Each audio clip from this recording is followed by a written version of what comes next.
કે બેટા ભલા ઘરની દીકરી છે, બેન દુઆ ન દીધું પણ એની બહેનને મારી નથી, આમો હાથ ફેરીને આવી, આમ 2 કિલા ખણ વધારે સારી, તો એના માવતરનું નામ નહીં કરે, માવતર બેઠા આશીર્વાદ, પશુનો આશીર્વાદ, તો દેવતાઓની તો કૃપા રહે છે.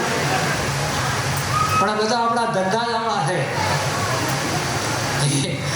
એક આંકડો બોલો ને સરવાળામાં એક તો એ ભૂલ નીકળે. એટલે કહેવાનો અર્થ છે સાચી ભક્તિ ઘરની સેવા છે, સાચું ભક્તો ઘરનું આગળ છે, સાચું તીર્થ ઘરની આગળ છે. પછી સમય સંજોગ હોય તો પેલા મા બાપને હાથેથી તીર્થે કરી આવો. પણ 2 જણા બાઇક માથે હેડો ફરવા મત જાગો. ફરો તો ખેતરમાં ફરજો, ઢોરમાં ફરજો, માવતરભાઈ ફરજો. તમારું ભવિષ્ય ઉજળું કરવું હોય, આપણા શાસ્ત્ર, સંતો, વેદ, પુરાણ, તીર્થ, વિરત, મંદિર, મસ્જિદ, ગુરુદ્વારા, ચર્ચ બધાનો હાકે છે. આ કોઈ આપણા હિન્દુ માટે નથી, દરેક માટે આ છે. માનવ માત્ર આ એક સાચી સમજણ છે.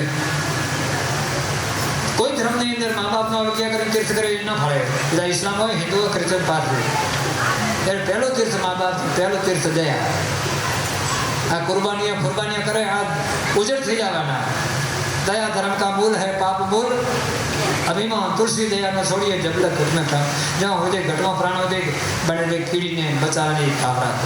આ આપણો ધર્મ છે. આપણે જૈનોનું સૂત્ર અહિંસા પરમો, અહિંસાનું પાલન કરવું પરમ ધર્મ છે.